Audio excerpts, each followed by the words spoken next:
Hello students, today we have a topic acceleration due to gravity of earth. Acceleration due to gravity of earth. देखिए बच्चों, article काफ़ी important है ये भी और इजी है. देखिए इसमें क्या है बच्चों कि अर्थ के कारण जो एक्सेलरेशन लगेगी किसी बॉडी पर वो कितनी होगी. ठीक है. The acceleration experienced by a body due to a gravitational force of the earth is known as acceleration due to gravity. कहने का मतलब है बच्चों कि अर्थ के अंदर एक ऐसी फोर्स, एक अट्रैक्टिव फोर्स लग रही किसी बॉडी के ऊपर. ठीक है, तो उसे हम क्या कहते हैं, एक्सीलरेशन ड्यू टू ग्रेविटी. यानी कि जो फोर्स लग रही है उस फोर्स को हम क्या कहते हैं, ग्रेविटेशनल फोर्स. ठीक है. अब देखिए बच्चों, अगर हम देखिए diagram, look at this diagram.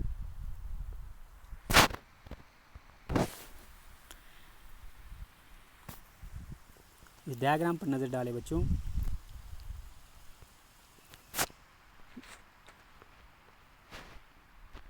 इस डायग्राम पर नज़र डालें तो देखिए बच्चों, इस डायग्राम में देखो, यहाँ पर कोई बॉडी मानी हमने जिसका मास क्या है, जिसका मास है m, स्मॉल m माना. और ये अर्थ, ये पूरा जो राउंड हमने किया है, ये मान लो ये O है, सेंटर ऑफ अर्थ है. ठीक है. R रेडियस ऑफ अर्थ है. ठीक है ना. m जो है वो सरफेस, अर्थ के ऊपर कोई ऑब्जेक्ट है जिसका मास हमने माना m. इस पूरी अर्थ का जो मास है हमारे पास, इस पूरी अर्थ का जो मास है हमारे पास, वो है कैपिटल M हमने माना है. ठीक है. कितना माना है, कैपिटल M. ठीक है बच्चों. तो देखिए बच्चों, इसमें क्या है, let a body of mass small m on the surface of earth, the gravitational force on the body. तो इस बॉडी के ऊपर ग्रेविटेशनल फोर्स कितनी लगेगी. देखो बच्चों, ये हमने, देखिए बच्चों, ये हमने लॉ ऑफ ग्रेविटेशन से किया. F इक्वल्स टू किसके बराबर होता है, G M M upon R square. Capital M mass of Earth है, स्मॉल m है मास ऑफ ऑब्जेक्ट. ठीक है. तो देखिए बच्चों, the acceleration experienced by the body के द्वारा कितनी एक्सेलरेशन होगी. अब आपको पता है, देखिए बच्चों, एक्सेलरेशन ड्यू टू ग्रेविटी क्या होती है, जी, जिसको हम स्मॉल जी से डिनोट करते हैं. G equals to f upon m. F upon m means force per unit mass, कि किसी पर्टिकुलर मास के ऊपर कितनी फोर्स लग रही है. ठीक है. तो यहाँ से जी इक्वल्स टू किसके बराबर आएगा बच्चों, f g equals to G M M upon are square. G M upon are square upon m. ठीक है बच्चों. यहाँ देखिए बच्चों, स्मॉल m से स्मॉल m कट जाएगा तो आपके पास स्मॉल g की वैल्यू कितनी आई, g M upon are square. ये लगा पता बच्चों. देखिए जी इक्वल्स टू, हमने f की वैल्यू ऊपर से भरी, g M upon are square, बटे में हमारे पास m है, तो स्मॉल m से स्मॉल m कट जाएगा. आपके पास कितना बचा, g equal to G M upon are square. तो बच्चों, hence the acceleration due to gravity of any planet depends upon. यहाँ से अगर हम देखें, देखिए बच्चों, अगर हम इस एक्सप्रेशन से देखें तो जी किसके ऊपर डिपेंड कर रहा है, एक कैपिटल M के ऊपर और R के ऊपर डिपेंड कर रहा है. यानी कि the mass of the planet, उस मास ऑफ द प्लैनेट के ऊपर डिपेंड कर रहा है ग्रेविटी की वैल्यू. और दूसरी साइज़ ऑफ द प्लैनेट, कि प्लैनेट का साइज़ कितना है. ठीक है. प्लैनेट का साइज़ कितना है उस पर डिपेंड करता है. यानी कि अगर हम फिर से इस इक्वेशन को देखें तो अगर R है, यानी कि रेडियस अगर बड़ा होगा, अगर जिसका रेडियाई ज़्यादा होगा तो उसमें ग्रेविटी कम लगेगी, जिसका रेडियाई कम होगा उस पर ग्रेविटी ज़्यादा लगेगी. और दूसरा हम देखें तो जिसका मास ज़्यादा होगा उस पर ज़्यादा ग्रेविटी लगेगी, जिसका मास कम होगा उस पर ग्रेविटी कम लगेगी. क्लियर है. तो ये था एक्सेलरेशन ड्यू टू ग्रेविटी.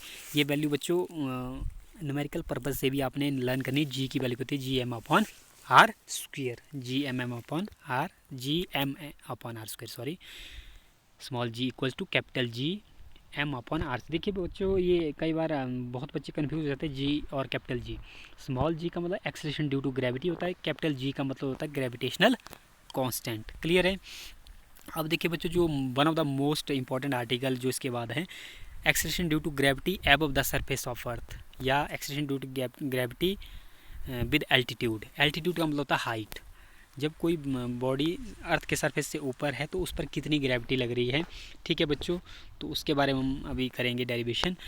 इसके बाद जो सेकंड इसका आएगा उसमें हम देखेंगे ग्रेविटी डेप्थ पर कितनी लगती है. ठीक है बच्चों. तो बच्चों, पहले हम इस डायग्राम पर नज़र दोहराएं. तो इस डायग्राम को देखो, इसमें हमने अर्थ जिसका मास कैपिटल M है और रेडियस कितना है R है, और हमने कोई मास यहाँ पर कोई बॉडी दूर कोई बॉडी ली जिसका मास M है और उसको कितनी हाइट पर लिया आपने, अर्थ के सरफेस से h हाइट पर, अर्थ के सरफेस से हमने उसको h हाइट पर लिया। क्लियर है। अब देखिए बच्चों कि इस पर ग्रेविटी कितनी लगेगी। तो लुक एट दिस आर्टिकल। देखिए बच्चों, we know the acceleration due to gravity on the surface of earth. Earth के सरफेस पर कितनी होती है, G=GM/r²। हमने पहले निकाला, लेकिन अब बॉडी हमारे पास क्या है, ये अर्थ के सरफेस से कुछ हाइट पर है, ठीक है ना।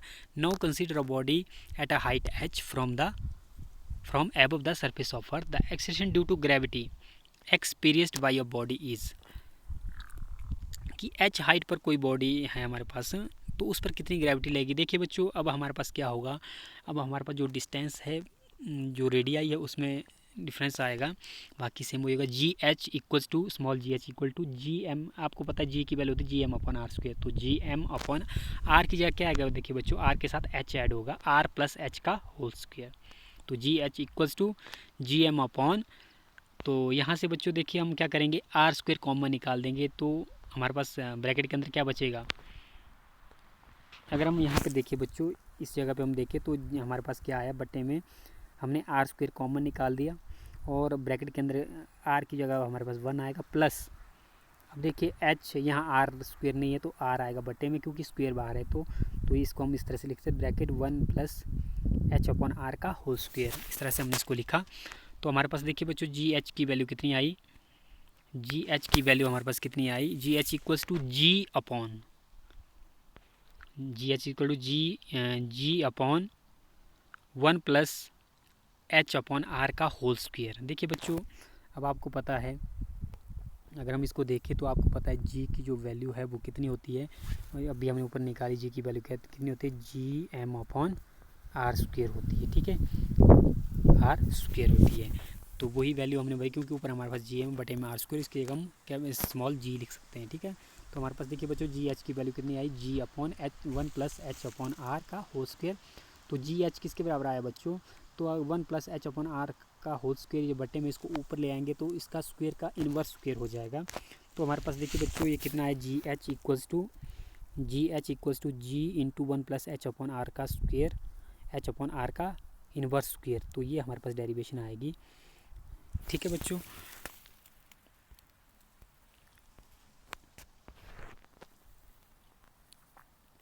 तो इस तरह से हम इस इक्वेशन को सॉल्व कर सकते हैं। जब हम इस इक्वेशन को देखो बच्चों सॉल्व करेंगे तो ये कितनी आएगी, इस इक्वेशन को जब हम सॉल्व करेंगे तो कितनी आएगी। देखिए बच्चों, यहाँ पर अगर हम ध्यान दें तो ये आएगी GH equals to G × 1 - 2H/r²। देखिए बच्चों कैसे आई, मैं आपको बताता हूँ कैसे आएगी ये। क्योंकि हमारे पास GH की जो वैल्यू आई थी वो आई थी G × 1 + H/r का इन्वर्स स्क्वायर। देखिए बच्चों, जब बाइनोमियल को हम खोलते हैं तो ये G आएगा बाहर 1, अब देखिए ये 2 आ जाएगा, अंदर मल्टीप्लाई होगा, माइनस का है तो ये प्लस गुना माइनस माइनस आएगा, ये आएगा 2H/r, ठीक है। ये फर्स्ट टर्म तक ही लेंगे हम, आगे की टर्म को हम नहीं लेंगे। बाइनोमियल थ्योरम की, जो बाइनोमियल थ्योरम से हम इसको एक्सपेंड किया इस इक्वेशन को, तो हम सिर्फ फर्स्ट टर्म तक ही लेंगे। तो GH इक्वल्स टू हमारे पास कितना आया, देखिए बच्चों, GH की जो वैल्यू हमारे पास आई, ये जो GH की वैल्यू आपने याद रखनी है, ये आपने इसको याद रखना है, GH equals to G × 1 - 2H/r, ठीक है। Hence the acceleration due to gravity decreases as we go away from the surface of Earth. देखिए बच्चों, इससे हमें क्या हमें क्लियर हुआ, इससे हमें ये क्लियर हुआ कि जैसे जैसे हाइट बढ़ती जाएगी तो ग्रेविटी की जो अर्थ के कारण जो ग्रेविटी है वो डिक्रीज़ करती जाएगी, ठीक है। अर्थ की जो ग्रेविटी है वो क्या करेगी, डिक्रीज़ करती जाएगी। तो ये बच्चों बहुत ही इजी आर्टिकल है। तो ये कई बार पूछ जाता है कि एल्टीट्यूड के लिए आप ग्रेविटेशन की जो वैल्यू कितनी होगी, GH equals to G × 1 - 2H/r। Clear है।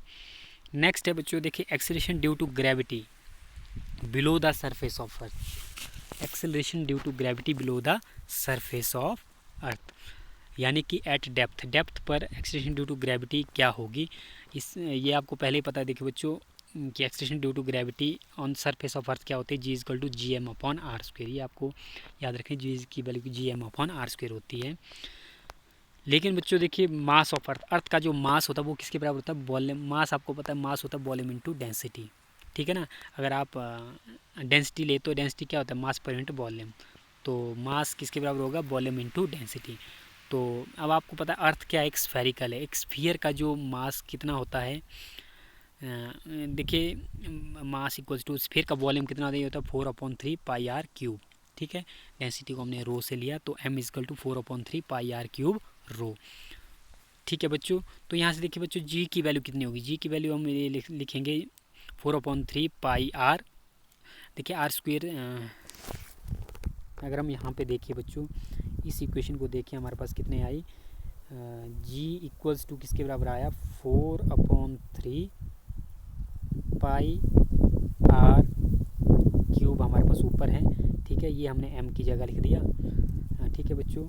तो ऊपर साथ में एक g है, ये भी साथ में आएगा, रो भी साथ में आएगा, बटे में आएगा आर स्क्वेयर। आर स्क्वेयर से आर क्यूब का आर स्क्वेयर कट जाएगा, तो ये ऊपर बचेगा सिर्फ आर। तो जी की इक्वल टू इसके बराबर आ जाएगा 4/3 पाई आर रो जी। तो इसको इक्वेशन नंबर 1 मान लेना आपने, ठीक है।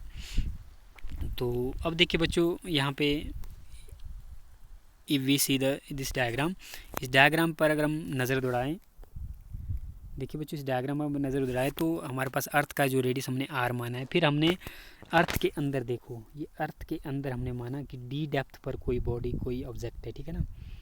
मान लो जिसका मास m है, वो कितनी डेप्थ पर है, डी डेप्थ पर है, ठीक है। तो उसका मास क्या है, स्मॉल m है।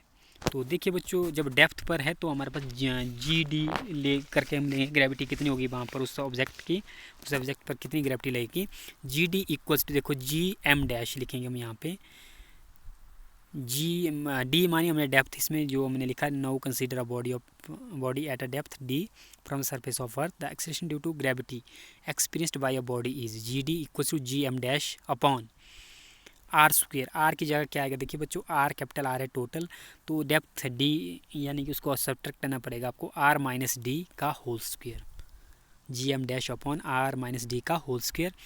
But the change in mass of Earth is, but the change in mass of the Earth is M dash equals to, but the change in mass of the Earth is,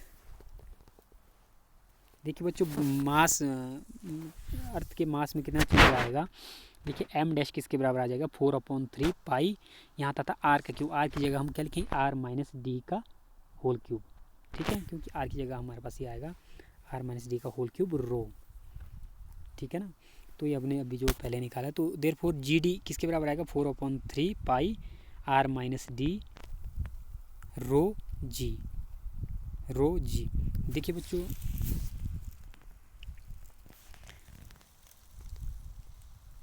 इस equation 2 को अगर आप देखें तो हमने क्या किया, देखिए m डैश किसके बराबर आया, 4/3 पाई आर माइनस डी का क्यूब रो, ठीक है। जो हमने इससे पहले देखो g की वैल्यू निकाली थी, तो m डैश की वैल्यू ये आई हमारे पास, m की वैल्यू हमने 4/3 पाई आर क्यूब रो निकाली थी, m डैश की वैल्यू ये निकाली।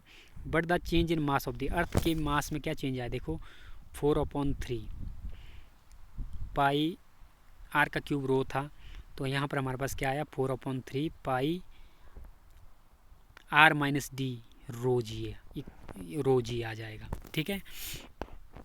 इक्वेशन नंबर 2 इसको हम मान लेंगे, क्लियर है। तो जब हम इक्वेशन 2 को 1 से डिवाइड करें, ऑन डिवाइडिंग इक्वेशन 2/1, तो जब हम 1 से डिवाइड करते देखिए बच्चों, तो हमारे पास जब इन दोनों को डिवाइड किया, 4/3 पाई आर से पाई आर कटेगा, रो जी से रो जी कट जाएगा, आर नहीं कटेगा इसमें, तो हमारे पास क्या बचेगा, ऊपर बचेगा आर माइनस डी बटे में आर। तो g D equals to g into R minus d upon R, तो यहाँ से जी डी इक्वल्स टू आएगा g into 1 minus d upon R, किसके बराबर आया, जी किसके बराबर आया, g D equals to g into 1 minus d upon R. This is acceleration due to gravity decreases with the depth, hence the surface depth from the surface of earth, ठीक है। देखिए बच्चों ये डेरिवेशन आई आपकी, this is the derivation g d, यानी depth के लिए जो हमारे पास ग्रेविटी क्या लगेगी, g into 1 minus d upon R. ठीक है, तो इस तरह से ये दो आर्टिकल बच्चों एग्ज़ाम में आ जाते हैं कि explain the acceleration due to gravity for altitude and depth. तो आप इस तरीके से इन दोनों को कर सकते हैं। आई होप आपको वीडियो अच्छी लगी होगी। तो बच्चों मिलते हैं नेक्स्ट वीडियो में। So thanks for watching.